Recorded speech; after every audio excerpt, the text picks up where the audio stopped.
Bienvenue en classe dans votre cours d'histoire sur l'RTM, la passion du service public.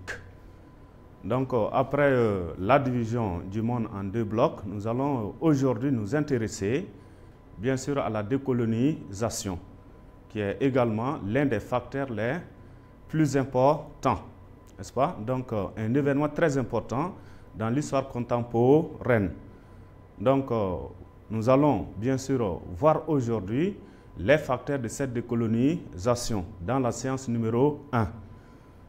Donc, pour bien comprendre ce cours, nous vous proposons le plan suivant.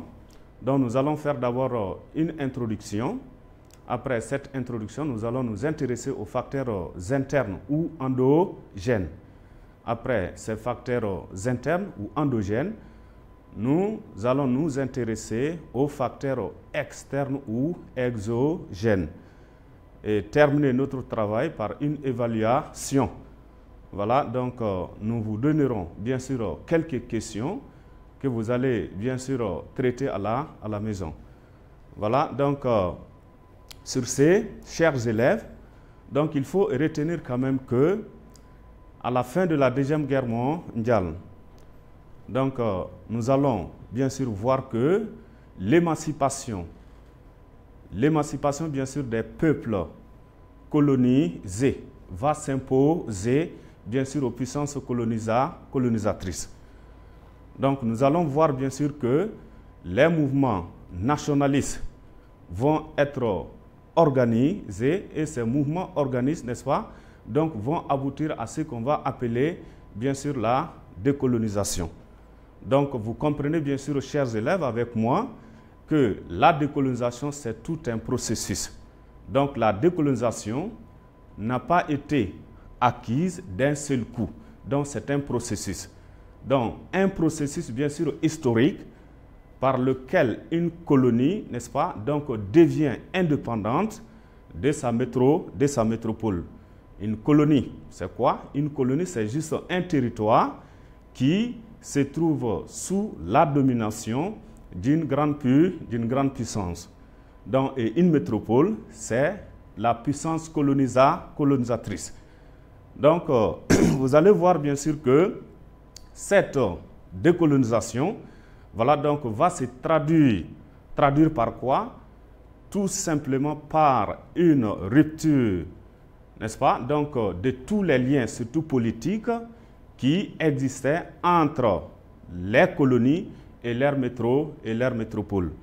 Donc, la décolonisation présente diverses causes, plusieurs facteurs. Donc, les facteurs sont à la fois internes et externes. Donc, pour vous parler bien sûr de ces facteurs, nous allons nous intéresser d'abord bien sûr aux facteurs internes ou endogènes. Donc, pour comprendre bien sûr cela, il faut retenir que, voilà, donc, la mise en cause même, bien sûr, de la domination coloniale prend sa source dans le système colonial. Voilà pourquoi, donc, il faut, bien sûr, voir ici, donc, comme nous l'avons bien sûr dit, la colonisation portait les germes de sa propre destruction. Donc, quand vous prenez le système colonial c'est quoi? Il s'agit tout simplement de l'organisation politico-administrative qui a été mise en place, bien sûr, par les puissances européennes en vue de bien exploiter les colonies. Voilà donc ce système colonial qui a été mis en place par les puissances européennes. C'est ce système colonial qui va être à la base, en quelque sorte, bien sûr, de la décolonisation. Voilà donc comment? Parce que quand vous prenez ce système colonial s'est caractérisé par certains abus. Voilà, des abus qui vont être à la base, bien sûr, d'un sentiment de révolte.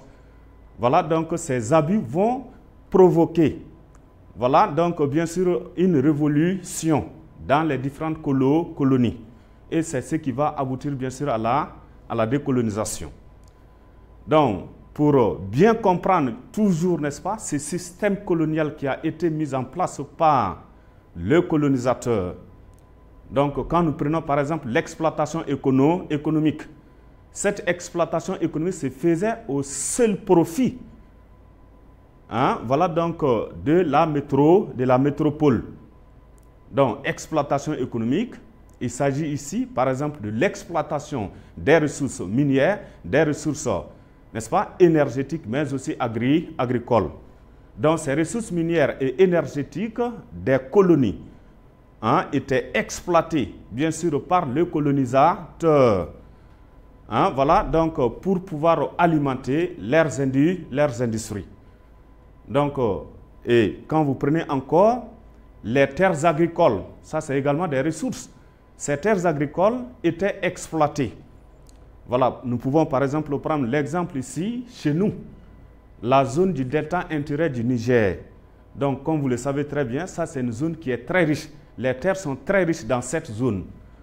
Voilà, donc dans cette zone, nous allons voir que, bien sûr, les Français, n'est-ce pas? Donc, les Français ont mis en place, bien sûr, une organisation qu'on a appelée, par exemple, l'Office du Niger.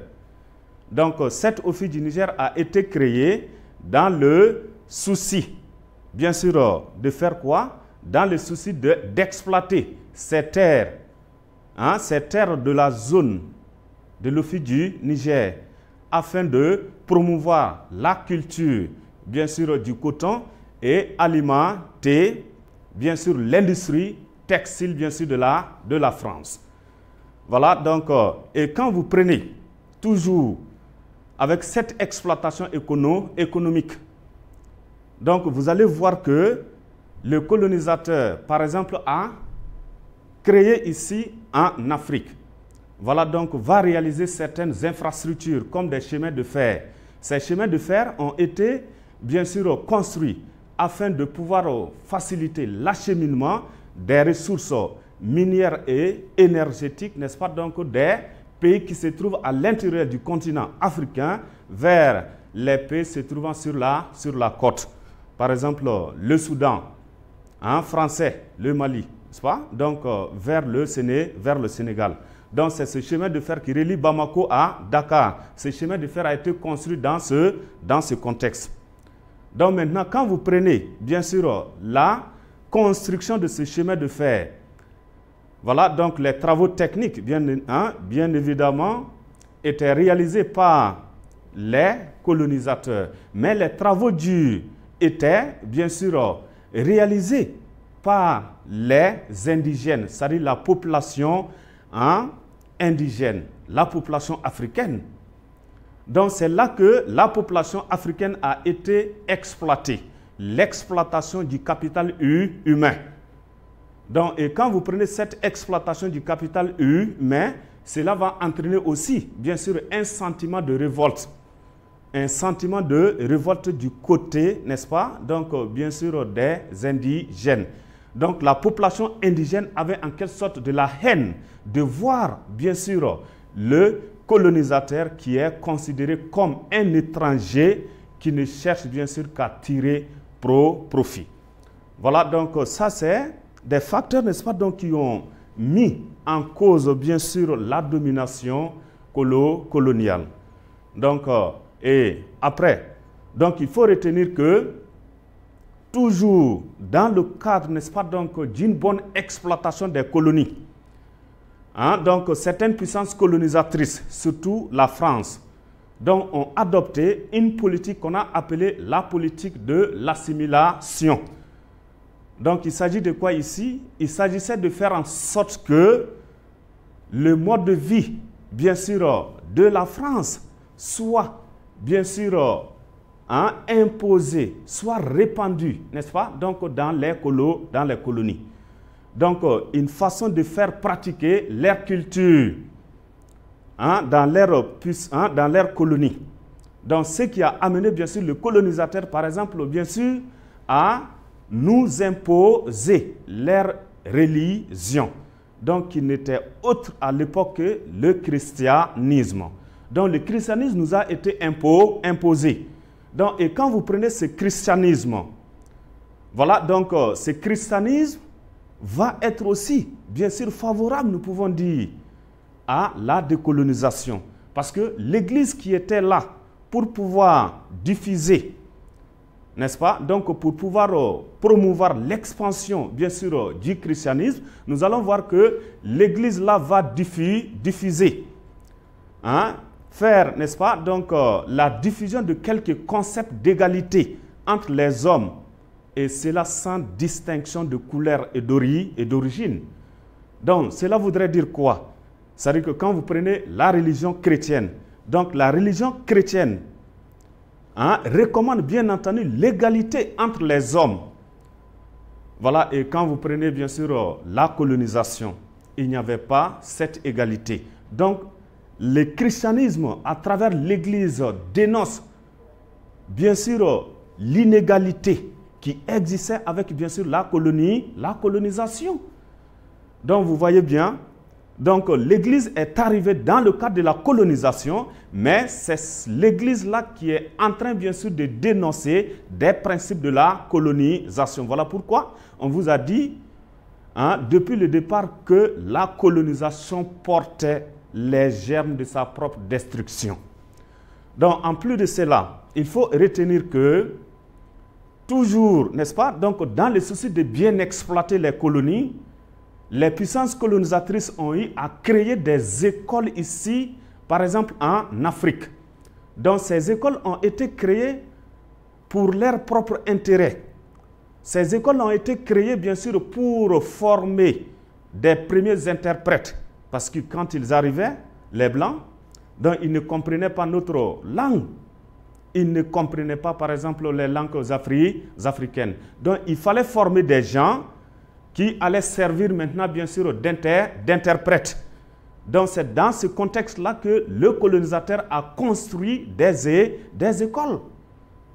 Donc, ces écoles vont être à la base, bien sûr, de la formation de certains hommes qui, après, vont, bien sûr, se révolter. Hein? Donc, des interprètes, des subalternes, c'est-à-dire des subordonnés, au niveau des services, n'est-ce pas, publics qui étaient mis en place, bien sûr, par les colonisateurs. Donc, ces premiers intellectuels qui ont été formés dans ces écoles vont être à la base de quoi? À la base, bien sûr, des mouvements nationalistes. Hein? Donc, un mouvement nationaliste, c'est quoi? C'est juste une organisation politique indigène. Voilà donc qui vise bien sûr l'indépendance, qui réclame l'indépendance bien sûr pour une colonie qui veut devenir bien sûr une nation.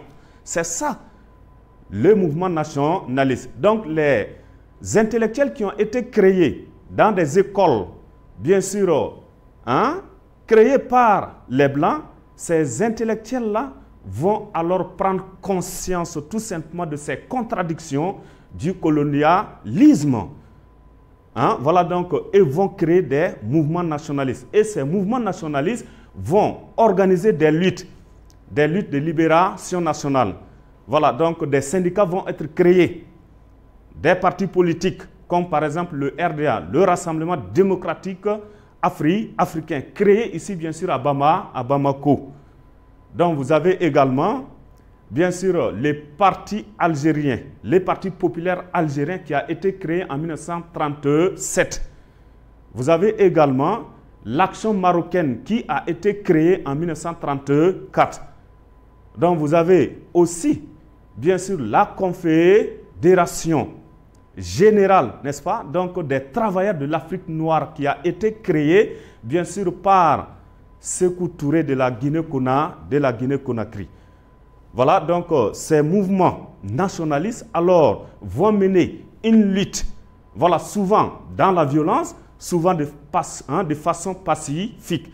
Et ces luttes-là vont aboutir tout simplement à la décolonisation. Donc, chers élèves, vous comprenez alors avec moi, bien sûr que le système colonial qui a été mis en place, bien sûr, par le colonisateur, est à la base, bien sûr, de la décolonisation. Voilà, donc ça c'était les facteurs, n'est-ce pas, donc internes ou endogènes. Donc nous allons maintenant voir les facteurs externes. Donc ces facteurs externes sont également très importants Voilà, donc parmi ces facteurs externes, il faut retenir la Deuxième Guerre mondiale. Hein? Voilà donc l'impact, l'influence, n'est-ce pas, donc de la Deuxième Guerre mondiale sur le processus de décolonisation. Donc il faut retenir que la Deuxième Guerre mondiale a entraîné, hein, je crois que nous avons vu cela avec bien sûr la leçon sur la Deuxième Guerre mondiale. Donc les conséquences de la Deuxième Guerre mondiale. Cette Deuxième Guerre mondiale a entraîné le déclin, hein, des anciennes puissances coloniales, c'est-à-dire l'affaiblissement des anciennes puissances, que sont par exemple la France, le Royaume-Uni. Voilà donc ces puissances colonisatrices vont devenir seulement, hein, des petits États, après bien sûr la Deuxième Guerre mondiale. Voilà donc quand vous prenez l'Europe, vous savez très bien que l'Europe fut, voilà, transformée en champ de guerre pendant la Deuxième Guerre mondiale. Donc la plupart des combats s'est déroulé, n'est-ce pas, sur le sol européen. Voilà pourquoi les dégâts ont été vraiment très considérables pour l'Europe. Quand vous prenez également, donc sur le plan économique et financier, nous allons voir que, hein, les pays européens, hein, vont, n'est-ce pas, donc, hein, s'endetter. Les dettes publiques, n'est-ce pas, donc, de ces pays vont augmenter. Voilà donc, hein, ces pays sont devenus en quelque sorte de petits États à cause de la Deuxième Guerre mondiale. Donc, la Deuxième Guerre mondiale a également, bien sûr, entraîné quoi? La perte, bien sûr, du prestige. C'est-à-dire l'Europe, les pays européens, n'est-ce pas, donc, ont perdu. Ces puissances colonisatrices-là vont perdre leur prestige au profit, n'est-ce pas, donc, des États-Unis et de l'URSS qui sont devenus des superpuissances. Donc, comme vous le savez très bien, la Deuxième Guerre mondiale a entraîné la montée en puissance des États-Unis et de l'URSS. Mais les puissances coloniales là ont perdu leur prestige. Donc, hein, ces pays-là n'ont pas pu se libérer. Hein, donc, eux-mêmes. Donc, il a fallu l'intervention, par exemple, des États-Unis. Voilà donc l'intervention, bien sûr, des colonies pour que la France soit libérée. Donc, vous vous rappelez très bien du débarquement de Normandie que nous avons évoqué, bien sûr, dans la Deuxième Guerre mondiale. Voilà, donc c'est grâce, bien sûr, à un débarquement américain, voilà, donc avec, bien sûr, l'arrivée, hein, des tirailleurs sénégalais que la France, n'est-ce pas, donc, a pu être libérée. Donc, il faut comprendre, bien sûr, que cette Europe qui avait une certaine domination sur le monde avant le déclenchement de la Deuxième Guerre mondiale, cette Europe n'a pas pu se libérer de la domination allemande. Donc, ces puissances-là, n'est-ce pas, donc, ont perdu, bien sûr, leur prestige. La Deuxième Guerre mondiale va aussi entraîner, voilà, donc, un élément très important, c'est-à-dire la prise de conscience chez les peuples colonisés. Voilà, donc, cette prise de conscience a été vraiment très déterminante dans le processus de décolonisation. En ce sens que, voilà, donc, les Africains qui ont participé, bien sûr, à cette guerre, vont, n'est-ce pas, donc, percer les mythes de l'invincibilité de l'homme blanc. Voilà, il faut reconnaître que avant, bien sûr, cette guerre-là, on pensait bien sûr que le blanc ne meurt pas. Voilà, que le blanc est immortel. Donc, mais la Deuxième Guerre mondiale nous a montré le contraire. Voilà, donc, et les combattants, n'est-ce pas, donc, ont pris conscience. Hein? Voilà, donc, ça, c'est un élément qui a été également très, très déterminant dans le processus de décolonisation. Voilà, donc, dans l'ensemble, n'est-ce pas, donc, nous pouvons voir aussi que les colonies sont restées fidèles à leur métropole en contribuant à l'effort de guerre. Donc, notre pays, le Soudan français à l'époque, nous avons envoyé bien sûr à la France, voilà, des vivres, des céréales, n'est-ce pas, et même bien sûr, hein, des bovins, des caprins, n'est-ce pas, que nous avons envoyés à la France. Donc ça, c'était dans le cadre de l'effort de guerre. Donc les colonies ont eu à soutenir ces puissances coloniales-là lors, bien sûr, de la Deuxième Guerre mondiale. Alors, donc, on pense maintenant, bien sûr, que du côté des colonies, que les puissances coloniales doivent, bien sûr, accorder l'indépendance, n'est-ce pas, bien sûr, aux colonies. Cela ne serait juste qu'en guise de reconnaissance. Voilà donc, bien sûr, des services que nous avons accomplis pour ces puissances coloniales. Voilà, n'est-ce pas? Donc, ça c'est bien sûr un facteur. Et après, nous avons aussi l'anticolonialisme des deux grands, les États-Unis et l'URSS. Je vous le disais tantôt que la Deuxième Guerre mondiale a entraîné la montée en puissance, bien sûr, de ces deux grands. L'émergence, n'est-ce pas, de deux superpuissances. Et ces deux superpuissances-là, que sont les États-Unis et l'URSS, vont être hostiles, c'est-à-dire défavorables, bien sûr, à la colonisation. Et cela pour des raisons différentes. Donc, quand vous prenez l'URSS, vous le savez très bien, l'URSS, c'est le pays le plus socialiste au monde. Voilà donc, au nom, bien sûr, du socialisme, de la doctrine marxiste, c'est-à-dire la collectivisation. Voilà donc l'abandon, bien sûr, des entreprises privées qui doivent être remplacées maintenant, bien sûr, par la collectivisation. C'est ça un peu la doctrine marxiste. Donc, et quand vous prenez cette doctrine marxiste, elle est contre, n'est-ce pas, donc le système d'exploitation capitaliste. Voilà, donc le système capitaliste n'est autre que l'exploitation de l'homme par l'homme. Donc, et c'est ça, c'est ce qui existait bien sûr dans les colonies, avec la colonisation. Donc l'URSS, n'est-ce pas, au nom de cette doctrine, va soutenir les mouvements nationalistes qui ont vu bien sûr le jour en Afrique ici, grâce bien sûr à la création de ces écoles, nous l'avons déjà évoqué. Donc l'URSS soutient les mouvements nationalistes. Et voilà donc, elle entend, voilà donc de la décolonisation, un affaiblissement, bien sûr, du camp occidental.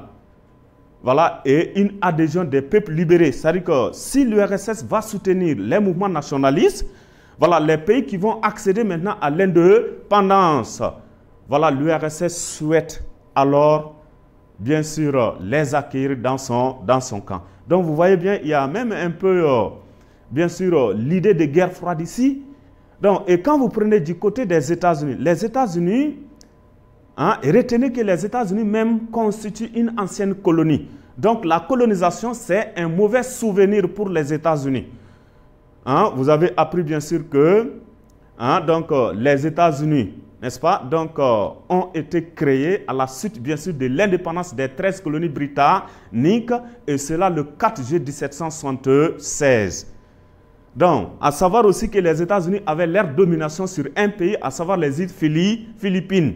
Donc, les États-Unis vont bien sûr accorder l'indépendance, bien sûr, aux îles Philippines. Donc, ce qui montre bien sûr qu'ils sont contre la colonisation. Donc, les Américains vont rester aussi fidèles à un principe qu'on appelle le principe wilsonien. Voilà donc le principe wilsonien. De quoi s'agit-il? Il s'agit tout simplement de cette thèse défendue par le président Wilson lors de la conférence de Versailles, juste après la Première Guerre mondiale. Voilà donc, il a défendu une thèse. Il s'agit de quelle thèse? Le droit des peuples à disposer d'eux-mêmes. Voilà donc, c'est quoi le droit des peuples à disposer d'eux-mêmes? C'est-à-dire que chaque peuple, qu'on donne, n'est-ce pas, donc la possibilité à chaque peuple d'exercer le type de gouvernement qu'il veut. Donc, et vous comprenez très bien avec moi, chers élèves, que cela est contre, bien sûr, la colonisation. Voilà, cela est contraire, bien sûr, à la colonisation. Donc, les États-Unis vont rester fidèles à ces principes wilsoniens. Donc, voilà pourquoi vous allez voir que cette thèse, le droit des peuples à disposer d'eux-mêmes, est inscrit même dans la charte de l'Organisation des Nations Unies. Donc, les États-Unis comptent, n'est-ce pas, donc, sur le fléchissement européen. Donc, si ces puissances coloniales européennes vont alors perdre les colonies, ça serait l'occasion pour les États-Unis d'avoir bien sûr un marché potentiel. Voilà donc les États-Unis auront la possibilité bien sûr de tisser des liens commerciaux avec ces anciennes colonies, c'est-à-dire ces pays qui vont devenir indépendants. Voilà pourquoi les États-Unis, n'est-ce pas, donc, et l'Union soviétique vont adopter une politique anticolonialiste. Donc, les deux grands s'opposent bien sûr à la colonisation. Voilà, donc, et après, il faut retenir aussi que l'ONU, l'Organisation des Nations Unies, qui a été créée en 1945 à San Francisco, voilà, donc cette organisation va être également hostile, bien sûr, à la colonisation. Donc, quand vous prenez cette organisation dans la charte constitutive même de l'ONU, voilà, il est bel et bien inscrit dans cette charte le droit des peuples à disposer d'eux-mêmes, l'égalité des peuples et leur droit à disposer d'eux-mêmes. Donc, l'ONU s'est opposée à cette colonisation. Donc, pour pouvoir, n'est-ce pas, donc manifester bien sûr cette opposition, nous allons voir que l'Organisation des Nations Unies va créer en son sein, voilà donc un organe, n'est-ce pas, donc qu'on appelle le Conseil de tutelle. Comme vous le savez très bien, l'ONU fonctionne à travers différents organes, comme par exemple l'Assemblée générale, le Conseil de sécurité. Donc il y a aussi le Conseil de tutelle qui a été créé, juste, n'est-ce pas, donc pour s'opposer bien sûr à la colonisation. Donc ce Conseil de tutelle a été créé pour suivre bien sûr l'évolution politique bien sûr des pays qui étaient bien sûr sous domination. Donc l'ONU va encore bien sûr adopter la Déclaration universelle des droits de l'homme. L'ONU devient, n'est-ce pas, donc une tribune anticolonialiste. Ça veut dire quoi? Ça veut dire que l'ONU va devenir, le siège de l'ONU va devenir un lieu d'expression. Voilà, pour les leaders nationalistes. Voilà, donc, à savoir que donc les pays africains, n'est-ce pas, donc, qui sont contre cette colonisation, si on donne la possibilité, bien sûr, à ces pays de s'opposer, n'est-ce pas, de dire ce qu'ils pensent réellement de cette colonisation devant la France, l'Angleterre, n'est-ce pas, donc, qui sont des puissances colonisatrices. Donc, vous voyez bien, n'est-ce pas, donc, ce que ça fait. Donc, l'ONU va jouer un rôle très important dans le processus de décolonisation. Donc, en plus, bien sûr, de cela, il faut aussi retenir que en 1955, il y a une conférence, n'est-ce pas, donc, qui va être organisée, voilà, donc, à Bandung. Et cette conférence, n'est-ce pas, donc, va jouer un rôle très important. Parce que cette conférence sera l'occasion pour les peuples colonisés de s'affirmer sur la scène politique internationale.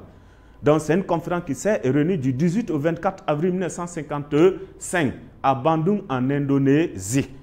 Voilà, donc, cette conférence a joué un rôle important en ce sens que, voilà, donc, après de laborieuses discussions, donc, les représentants des différents pays asiatiques et africains vont, n'est-ce pas, donc, prendre certaines résolutions que vous voyez, n'est-ce pas, donc, ici, la condamnation du colonialisme sous toutes ses formes, l'affirmation du droit des peuples à disposer d'eux-mêmes, le refus des pressions des grandes puissances et toute ingérence dans les affaires intérieures d'un État.